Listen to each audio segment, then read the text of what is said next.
Hello दोस्तों, welcome to my YouTube channel Educational Adda. दोस्तों, हम लोग एनसीईआरटी बेस्ड एमसीक्यू को प्रैक्टिस सेट के माध्यम से देख रहे थे, जिसमें अब तक हम लोगों ने टोटल 99 सेट को डिस्कस कर लिया है। आज के सेट में हम लोग सेट नंबर 100 को डिस्कस करेंगे, जो कि हमारे इस सीरीज का अंतिम सेट है। आप लोगों ने हमारे इस एडुटेरिया के 5000 प्लस क्वेश्चन वाले सीरीज को बहुत ही प्यार और अपनापन दिए हैं और बहुत ज़्यादा सपोर्ट मिला है दोस्तों आप लोगों से। हम इसके बाद इस सपोर्ट को देखते हुए हम लोग एडुटेरिया के जो 7500 वाला सेट है उस सेट को भी डिस्कस करेंगे। तो हमें उम्मीद है कि आपने इस सेट को इतना प्यार दिया है, तो आने वाले जो 7500 वाला सेट है उसे भी इतना ही प्यार और सपोर्ट करेंगे। तो चलिए हम लोग देखते हैं आज इस सीरीज के अंतिम सीरीज के पहले क्वेश्चन को। पहला प्रश्न है, कौन सा मृतोपरजीवी कवक यानी स्पैरोफाइटस फंगस है? तो इसका सही आंसर ऑप्शन नंबर सी हो जाएगा, पेनिसिलियम। दोस्तों, पेनिसिलियम मृतोपरजीवी का एग्जाम्पल है। इसके अलावा एगारिकस, म्यूकस और मोल्ड्स, ये सब भी मृतोपरजीवी कवक का ही एग्जाम्पल है। दोस्तों, स्पैरोफाइटस फंगस मृत पौधों और जानवरों के पदार्थों को तोड़ने और पुनर्चक्रित करने का काम करते हैं। तो इसका सही आंसर ऑप्शन नंबर सी हो जाएगा, पेनिसिलियम। अगला प्रश्न है, मधुमेह होने का कारण है? तो दोस्तों, मधुमेह इंसुलिन की कमी के वजह से होता है। इसका सही आंसर ऑप्शन नंबर बी हो जाएगा, इंसुलिन। दोस्तों, इंसुलिन का स्रावन हमारे बॉडी के कौन सा अंग करता है? तो दोस्तों, इंसुलिन का स्रावन अग्नाशय के लैंगरहैंस द्वीपिका के बीटा सेल से इंसुलिन का स्रावन होता है। तो इसका सही आंसर ऑप्शन नंबर बी हो जाएगा। अगला प्रश्न है, पक्षियों द्वारा की जाने वाली परागण की प्रक्रिया को डैश के नाम से जाना जाता है? तो दोस्तों, पक्षियों के द्वारा की जाने वाली परागण की प्रक्रिया को ऑर्निथोफिली के द्वारा जाना जाता है। इसका सही आंसर ऑप्शन नंबर डी हो जाएगा, ऑर्निथोफिली।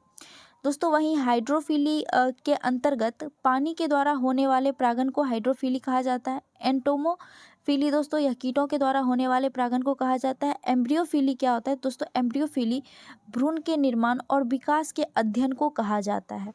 तो आप कंफ्यूज मत होइएगा, एम्ब्रियोफिली जो है वो कोई परागण से संबंधित नहीं है, बल्कि यह भ्रूण के निर्माण और विकास के अध्ययन से संबंधित है। तो इसका सही आंसर हो जाएगा, पक्षियों द्वारा की जाने वाली परागण ऑर्निथोफिली कहलाता है।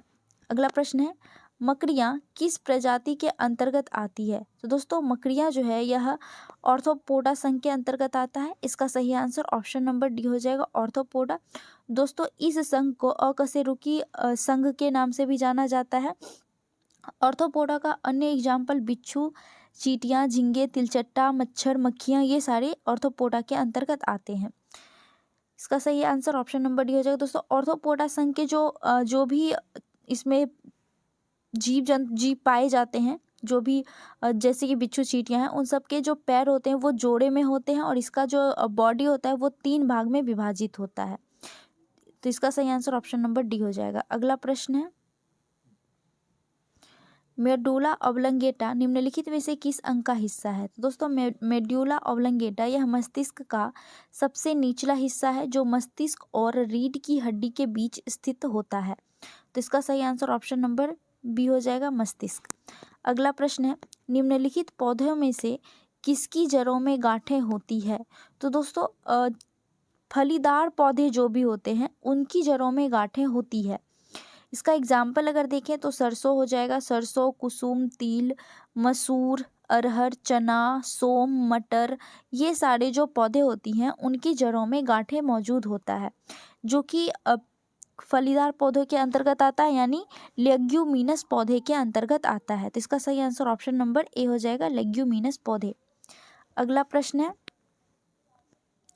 ट्रिप्सिन क्या करता है? तो दोस्तों, ट्रिप्सिन यह एक एंजाइम है जो कि प्रोटीन को पचाने में हम मदद करता है और यह मौजूद कहाँ होता है? तो दोस्तों, यह छोटी आंत के में मौजूद होता है, जो कि छोटी आंत में ट्रिप्सिन प्रोटीन को तोड़ने का काम करता है। तो इसका सही आंसर ऑप्शन नंबर डी हो जाएगा, प्रोटीन का विघटन करता है ट्रिप्सिन। अगला प्रश्न है, किसी माध्यम के तापमान में वृद्धि के साथ प्रकाश की गति होता है?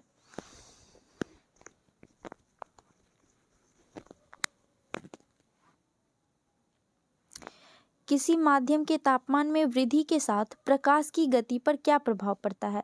तो दोस्तों किसी भी माध्यम के तापमान में वृद्धि के साथ प्रकाश की गति पर कोई भी परिवर्तन नहीं होता है, वो अपरिवर्तित रहता है, यानी वैसे ही रहती है। तो इसका सही आंसर ऑप्शन नंबर सी हो जाएगा। दोस्तों प्रकाश की गति एक सार्वभौमिक स्थिरांक है। अगला प्रश्न है, सभी धातुएं ऊष्मा की सुचालक होती है, इसके प्रमुख कारण है। तो दोस्तों सभी धातुएं ऊष्मा की सुचालक है, इसके प्रमुख कारण कौन कौन से हैं चलिए देख लेते हैं। पहला है उनमें अणु स्वतंत्र रूप से टकराती है, तो बिल्कुल सही है दोस्तों। उनमें मुक्त इलेक्ट्रॉन होता है, तो बिल्कुल सभी धातुओं में मुक्त इलेक्ट्रॉन होता है, जिसके कारण से वह सुचालक होता है। उसके बाद उनमें अणु जो है वो एक दूसरे से बहुत ही करीब होता है, तो बिल्कुल ये भी सही है, यानी इसका सही आंसर हो जाएगा ऑप्शन नंबर डी, उपयुक्त में से सभी। अगला प्रश्न है, किसी वस्तु के संतुलन में होने के लिए निम्नलिखित में से कौन सी स्थिति सही है? तो दोस्तों किसी भी वस्तु के संतुलन में होने के लिए वस्तु की कोई रेखीय गति नहीं होनी चाहिए, बिल्कुल सही है। दूसरा है वस्तु की कोई घूर्णित गति नहीं हो, ये भी सही है। तीसरा है वस्तु की संभावित ऊर्जा न्यूनतम हो, ये भी सही है।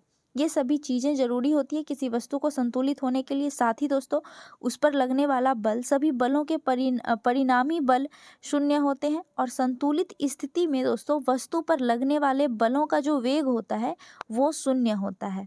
तो इसका जो सही आंसर होगा वो ऑप्शन नंबर डी होगा, उपयुक्त में से सभी। अगला प्रश्न है, जब लिफ्ट नीचे की ओर बढ़ रही है तो व्यक्ति का स्पष्ट वजन क्या होगा? दोस्तों जब लिफ्ट नीचे की ओर बढ़ रही होती है तो उस समय व्यक्ति का वजन वास्तविक वजन से कम महसूस होता है। तो इसका सही आंसर ऑप्शन नंबर सी हो जाएगा, वास्तविक वजन से कम। और वास्तविक वजन के बराबर कब महसूस होता है? तो जब लिफ्ट एक समान गति से चलती है, चाहे वो ऊपर जा रही हो या नीचे जा रही हो। अगर लिफ्ट एक समान गति से ऊपर या नीचे जाती है तो वास्तविक वजन के बराबर महसूस होता है उसमें। और जब लिफ्ट तेजी से ऊपर की ओर जा रही होती है तब वास्तविक वजन से अधिक वजन महसूस होता है उसमें खड़े व्यक्ति का। और जब लिफ्ट और व्यक्ति दोनों का समान त्वरण नीचे की ओर आ रहा होता है तो वो उस समय शून्य भार महसूस होता है। ठीक है, तो इस क्वेश्चन का आंसर ऑप्शन नंबर सी हो जाएगा, वास्तविक वजन से कम महसूस होता है। अगला प्रश्न है, बल द्वारा किया गया कार्य धनात्मक होता है जब। तो दोस्तों बल द्वारा किया गया कार्य कब धनात्मक होता है? जब विस्थापन बल की दिशा में होता है, तब बल के द्वारा किया गया कार्य धनात्मक होता है। लेकिन जब बल विस्थापन की दिशा दोनों अपोजिट होता है तो तब जो है बल के द्वारा किया गया कार्य ऋणात्मक होता है। तो इसमें धनात्मक पूछा है, इसका सही आंसर ऑप्शन नंबर डी हो जाएगा, विस्थापन बल की दिशा में जब होता है तब बल के द्वारा किया गया कार्य धनात्मक होता है। अगला प्रश्न है, विद्युत परिपथ में सेफ्टी फ्यूज तार का प्रयोग किया जाता है। तो दोस्तों विद्युत परिपथ में सेफ्टी फ्यूज तार का प्रयोग गलन बिंदु पर किया जाता है। क्यों किया जाता है?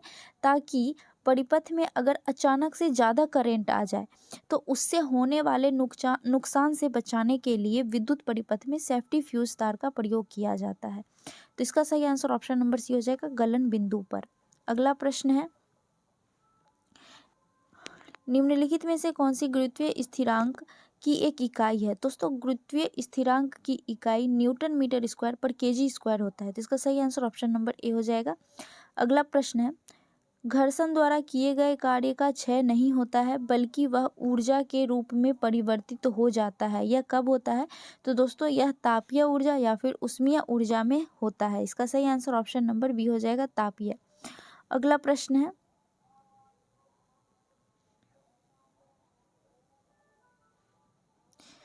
किसी माध्यम में ध्वनि की चाल मुख्यतः डैश पर निर्भर करती है। दोस्तों किसी भी माध्यम में ध्वनि की चाल मुख्यतः उसके घनत्व और प्रत्यास्थता पर निर्भर करती है। तो इसका सही आंसर ऑप्शन नंबर डी हो जाएगा, 1 और 2 दोनों। दोस्तों इसके अलावा यानी घनत्व और प्रत्यास्थता के अलावा ध्वनि की चाल माध्यम के तापमान और दबाव पर भी निर्भर करता है। तो याद रखिएगा किस पे निर्भर करता है, घनत्व पर निर्भर करता है, प्रत्यास्थता पर निर्भर करता है, ध्वनि की चाल माध्यम के तापमान पर निर्भर करता है यानी तापमान पर निर्भर करता है, और दबाव पर भी निर्भर करता है। ये 4 चीज़ पर निर्भर करता है। तो इसका सही आंसर ऑप्शन नंबर ए हो जाएगा। अगला प्रश्न है, फीकी के शब्द विस्तार में अंतिम आई का क्या निरूपित करता है, यानी फीकी में जो लास्ट का आई है वो क्या होता है। हम लोग फीकी का पहले फुल फॉर्म देख लेते हैं। इसका फुल फॉर्म होता है federation of Indian chambers of commerce and industry. तो लास्ट में क्या आया, इंडस्ट्री। तो इसका सही आंसर ऑप्शन नंबर सी हो जाएगा, इंडस्ट्री अंतिम आई का अर्थ होता है। अगला प्रश्न है, निम्नलिखित में से कौन सा सही सुमेलित नहीं है। चलिए देखते हैं। पहला है कॉफ़ी बोर्ड, जिसका हेडक्वार्टर कहाँ पे है दोस्तों, कॉफ़ी बोर्ड का हेडक्वार्टर बेंगलुरु में है। चाय बोर्ड का हेडक्वार्टर कोलकाता में है। रबर बोर्ड का हेडक्वार्टर कोट्टायम में है। वहीं पे तंबाकू बोर्ड का हेडक्वार्टर आंध्र प्रदेश के गंगटूर में है, ना कि कोच्चि में। तो ये गलत हो जाएगा, और कौन सुमेलित नहीं है यही पूछ रहा था। तो इसका सही आंसर ऑप्शन नंबर डी हो जाएगा, तंबाकू बोर्ड आंध्र प्रदेश के गंगटूर में। अगला प्रश्न है, बैंक दर ब्याज की वह दर है। दोस्तों बैंक दर वह दर है जिस पर आरबीआई वाणिज्य बैंक को ऋण देती है। तो इसका सही आंसर ऑप्शन नंबर सी हो जाएगा, जिस पर वाणिज्य बैंक आरबीआई से ऋण लेती है, या फिर आरबीआई जिस दर पर वाणिज्य बैंक को ऋण देती है। ठीक है, तो इसका सही आंसर ऑप्शन नंबर सी हो जाएगा। अगला प्रश्न, एचडीआई किन 3 क्षेत्रों का विकास मापक है। तो दोस्तों एचडीआई यानी ह्यूमन डेवलपमेंट इंडेक्स, यह 3 क्षेत्रों के विकास का मापक है, और वो कौन कौन सा है, तो वो है स्वास्थ्य, शिक्षा और जीवन स्तर। जीवन स्तर यानी आमदनी। तो इसका सही आंसर ऑप्शन नंबर ए हो जाएगा, स्वास्थ्य, शिक्षा और आमदनी पर निर्भर करता है। दोस्तों भारत का रैंक क्या है ह्यूमन डेवलपमेंट इंडेक्स में। तो दोस्तों भारत का रैंक 193 देश में से 134वां नंबर पर है। ठीक है, याद रखिएगा, ये पूछता है कि ह्यूमन डेवलपमेंट इंडेक्स में भारत का रैंक क्या है। तो भारत का रैंक 134वां है। अगला प्रश्न है, राष्ट्रीय आय निकालने के लिए एनएनपी में से निम्नलिखित में से किसे घटाया जाता है। तो दोस्तों राष्ट्रीय आय निकालने के लिए एनएनपी में से मूल्यह्रास या फिर अप्रत्यक्ष कर को घटाया जाता है। तो इसका सही आंसर ऑप्शन नंबर ए हो जाएगा, अप्रत्यक्ष कर।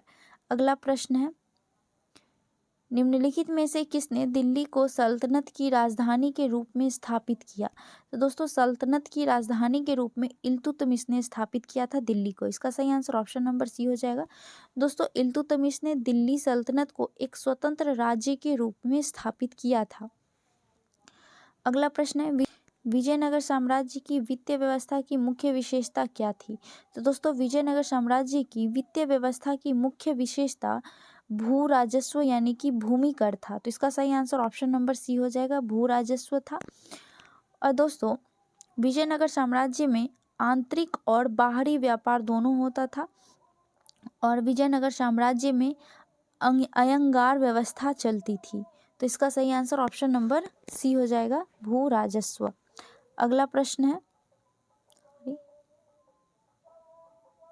निम्नलिखित किस ग्रंथ में कहा गया है कि जब कोई व्यक्ति संघ में प्रवेश पाता है वह पूर्ण विहीन हो जाता है।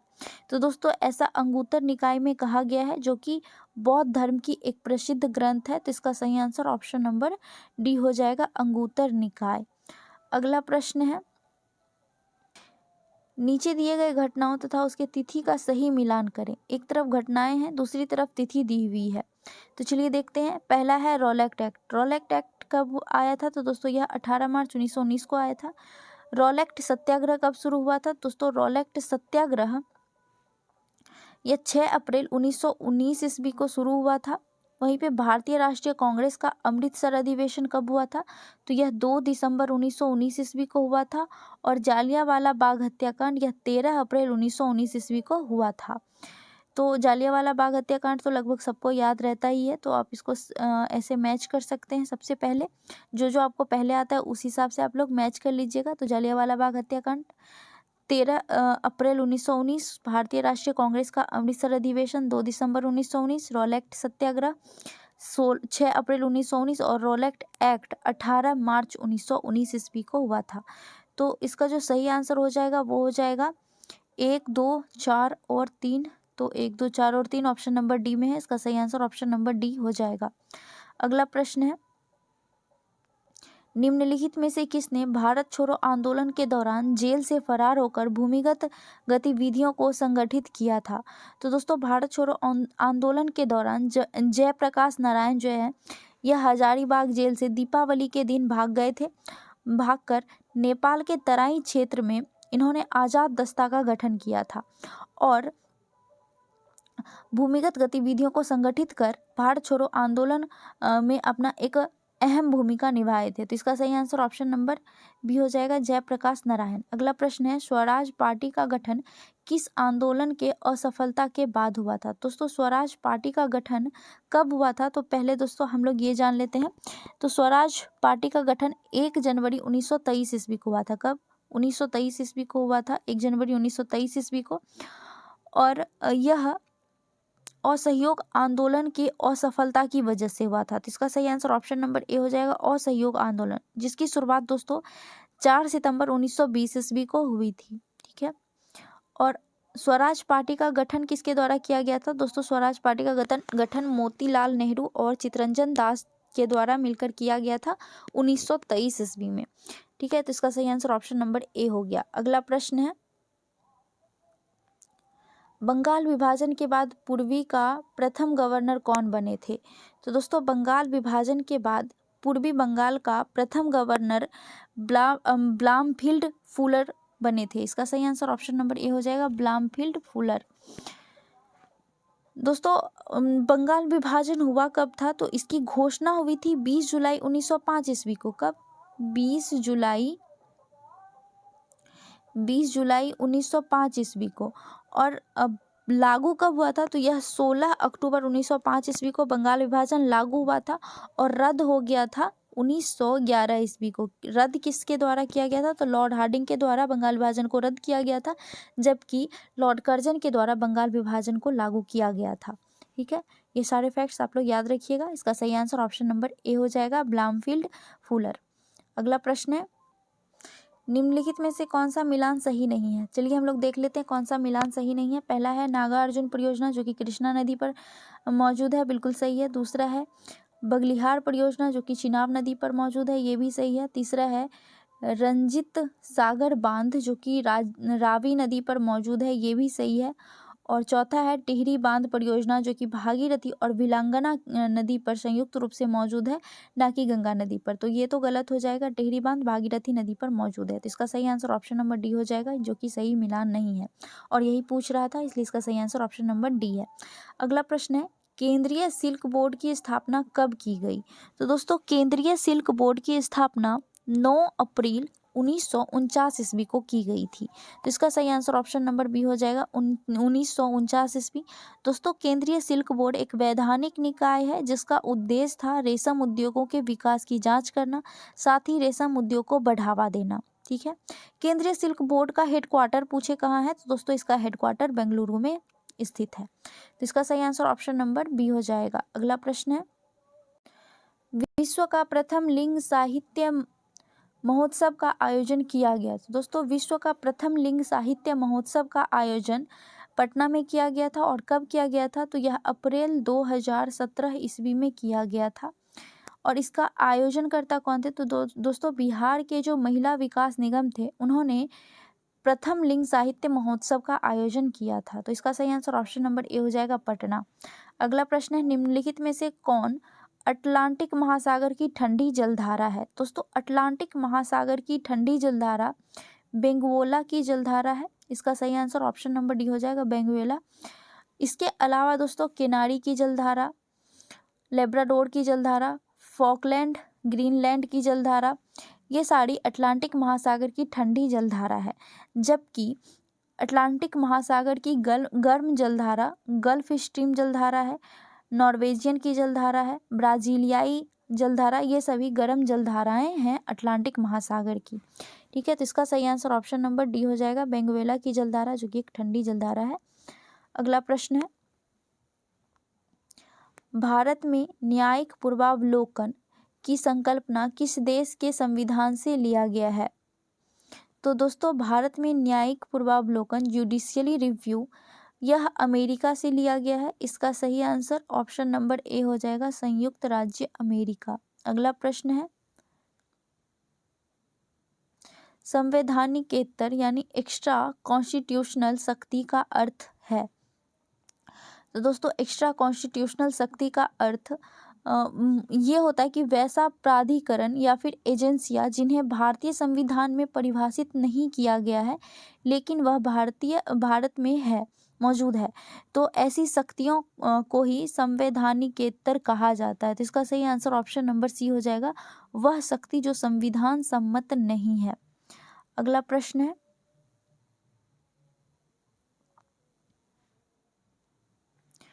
कि संविधान संशोधन अधिनियम द्वारा 6 से 14 वर्ष के बच्चों के निःशुल्क और अनिवार्य शिक्षा का प्रावधान किया गया है। तो दोस्तों यह 86वां संविधान संशोधन अधिनियम 2002 को लागू हुआ था और जिसके तहत 6 से 14 वर्ष के बच्चों को निःशुल्क और अनिवार्य शिक्षा का प्रावधान किया गया था और इसे आर्टिकल नंबर 21 के 1 में जोड़ा गया था। ठीक है, तो इसका सही आंसर ऑप्शन नंबर सी हो जाएगा, 86वां संविधान संशोधन अधिनियम 2002। अगला प्रश्न है, भारतीय संविधान की 11वीं अनुसूची में पंचायतों के लिए कुल कितने विषय निर्धारित किए गए हैं?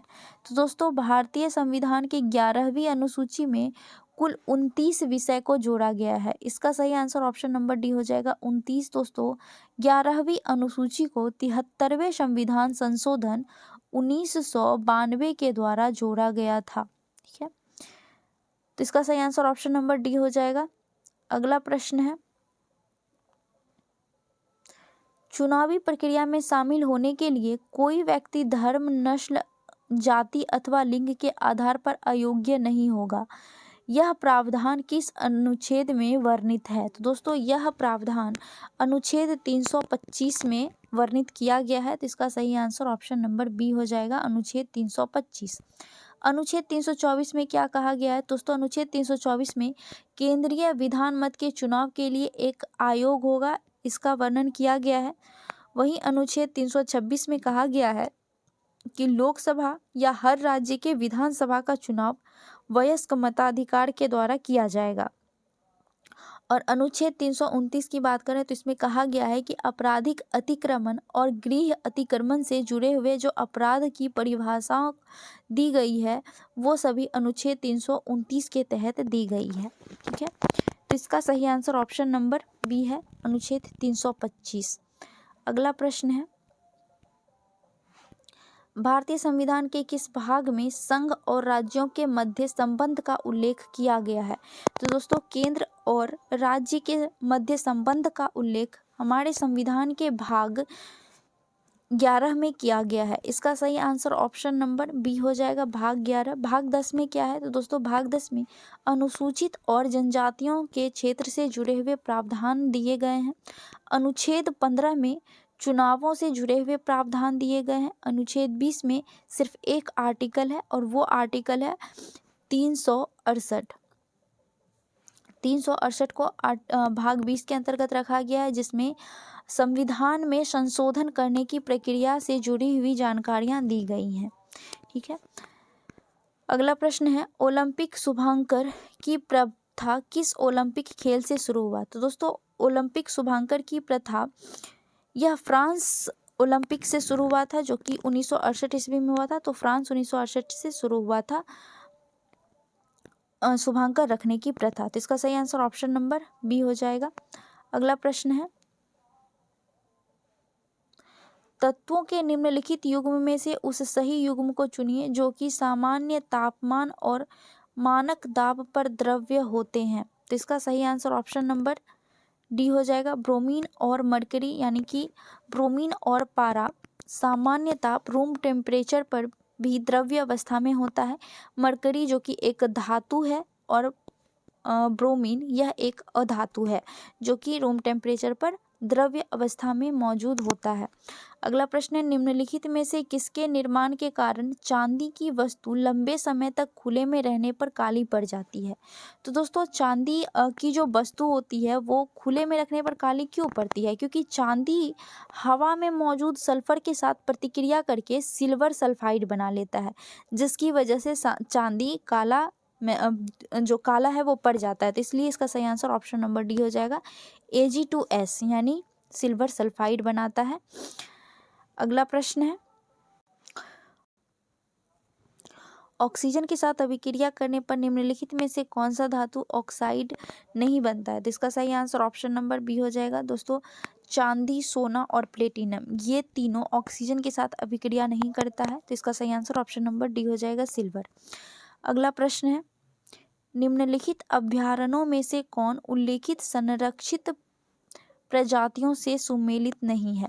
यानी कि इसमें से कौन सा ऐसा अभ्यारण्य है जो कि अपने प्रजाति के लिए सुमेलित नहीं है? तो पहला है जिम कॉर्बेट नेशनल पार्क, जो कि बाघ अभ्यारण्य है, बिल्कुल सही है, यह उत्तराखंड में स्थित है, तो ये बिल्कुल सही है। दूसरा है घना शेर के लिए, तो ये गलत हो जाएगा। दोस्तों केवला देव घना राष्ट्रीय उद्यान जो कि राजस्थान में स्थित है, यह पक्षी के लिए जाना जाता है, ना कि शेर के लिए। तीसरा है काजीरंगा जो कि असम में स्थित है, काजीरंगा नेशनल पार्क जो कि एक सिंगी गैंडा के लिए जाना जाता है, ये भी सही है। तीसरा है पेरियार राष्ट्रीय उद्यान जो कि केरल में मौजूद है, यह हाथी के लिए, हाथी के झुंडों के लिए जाना जाता है, ये भी सही सुमेलित है। गलत कौन सा है? तो ऑप्शन नंबर बी गलत है, और यही पूछ रहा था कि कौन सुमेलित नहीं है, इसलिए इसका सही आंसर ऑप्शन नंबर बी हो जाएगा, घना पक्षी अभ्यारण्य।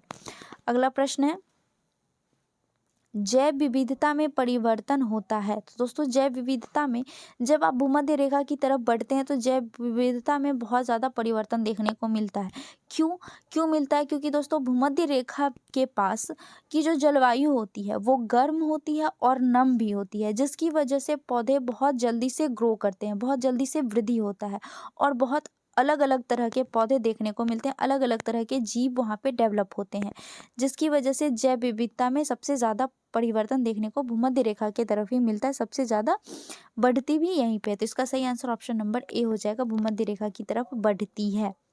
अगला प्रश्न है,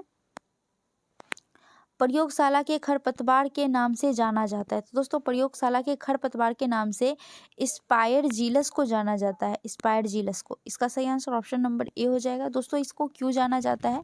क्योंकि स्पायर जीलस जो है यह एक अवांछित जगह पर भी उग जाता है, जिसकी वजह से प्रयोगशाला का खरपतवार इसे कहा जाता है। अगला प्रश्न है, निम्नलिखित में से कौन सा मानव और पर्यावरण के बीच अन्योन्य क्रिया का सर्वाधिक महत्वपूर्ण कारण है? तो इसका सही आंसर ऑप्शन नंबर सी हो जाएगा, प्रौद्योगिकी जो है वह मानव और पर्यावरण के बीच का सर्वाधिक महत्वपूर्ण कारक है। इसके अलावा क्या होता है दोस्तों, सबसे ज़्यादा महत्वपूर्ण तो प्रौद्योगिकी हो गया, इसके अलावा मानव बुद्धिमत्ता, लोगों का अनुभव, मानवीय भाईचारा, ये सब भी इसका कारक है, लेकिन सबसे जो महत्वपूर्ण है वो है प्रौद्योगिकी, इसलिए इसका सही आंसर ऑप्शन नंबर सी हो जाएगा, प्रौद्योगिकी। अगला प्रश्न है, रामसर सम्मेलन संरक्षण निम्नलिखित में से किससे संबंधित है? तो दोस्तों रामसर सम्मेलन संरक्षण यह आर्द्र भूमि यानी कि नम भूमि के संरक्षण और उसके सतत विकास, सतत उपयोग से जुड़ा हुआ से संबंधित है, तो इसका सही आंसर ऑप्शन नंबर सी हो जाएगा, नम भूमि से संबंधित है रामसर सम्मेलन। यह कहाँ हुआ था दोस्तों? तो यह 1971 ईस्वी में ईरान के रामसर शहर में आयोजित किया गया था, तो इसका सही आंसर ऑप्शन नंबर सी हो जाएगा। अगला प्रश्न है, निम्नलिखित में से कहाँ सदाबहार वन पाए जाते हैं? तो दोस्तों सदाबहार वन पश्चिमी घाट में सबसे ज़्यादा देखने को मिलता है, तो इसका सही आंसर ऑप्शन नंबर सी हो जाएगा, पश्चिमी घाट। अगला प्रश्न है, अंतर्राष्ट्रीय ओलंपिक कमेटी IOC का मुख्यालय कहाँ है? दोस्तों अंतर्राष्ट्रीय ओलंपिक कमेटी का हेडक्वार्टर लुसाने स्विट्जरलैंड में स्थित है, इसका सही आंसर ऑप्शन नंबर ए हो जाएगा, लुसाने। दोस्तों अंतर्राष्ट्रीय ओलंपिक कमेटी का गठन कब हुआ था, स्थापना कब हुआ था? तो यह 23 जून 1894 ईस्वी को इसकी स्थापना हुआ था, और इसका स्थापना किए कौन थे दोस्तों? इसके यानी अंतर्राष्ट्रीय ओलंपिक कमेटी का स्थापना पियरे वेरन की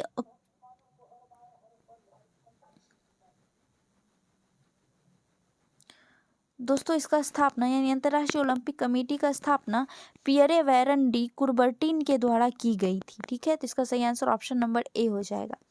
अगला प्रश्न और आज के सेशन का लास्ट प्रश्न है। वीडियो कैसी लगी जरूर बताइएगा दोस्तों, और आप लोगों ने जो इस सीरीज को सपोर्ट किया है उसके लिए थैंक यू सो मच। हम लोग अब जो हम लोग सीरीज देखेंगे वो एरुटेरिया का 7500 का सेट वाला सीरीज देखेंगे। हमें उम्मीद है कि आप लोग इससे ज़्यादा उसको सपोर्ट करेंगे, इससे ज़्यादा शेयर करेंगे, लाइक करेंगे और कमेंट भी करेंगे। तो आपने इसको इतना सपोर्ट दिया, इतना प्यार दिया, उसके लिए थैंक यू सो मच। आज के सेट का लास्ट प्रश्न है, लिबेरो किस खेल की शब्दावली है? दोस्तों लिबेरो जो है वह वॉलीबॉल खेल से संबंधित है। इसका सही आंसर ऑप्शन नंबर ए हो जाएगा, वॉलीबॉल। दोस्तों वॉलीबॉल में लिबेरो एक रक्षात्मक खिलाड़ी को कहा जाता है। ठीक है, तो इसका सही आंसर ऑप्शन नंबर ए हो जाएगा, वॉलीबॉल। Thank you.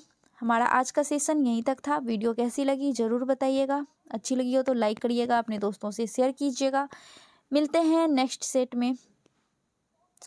सीरीज के साथ। जय हिंद।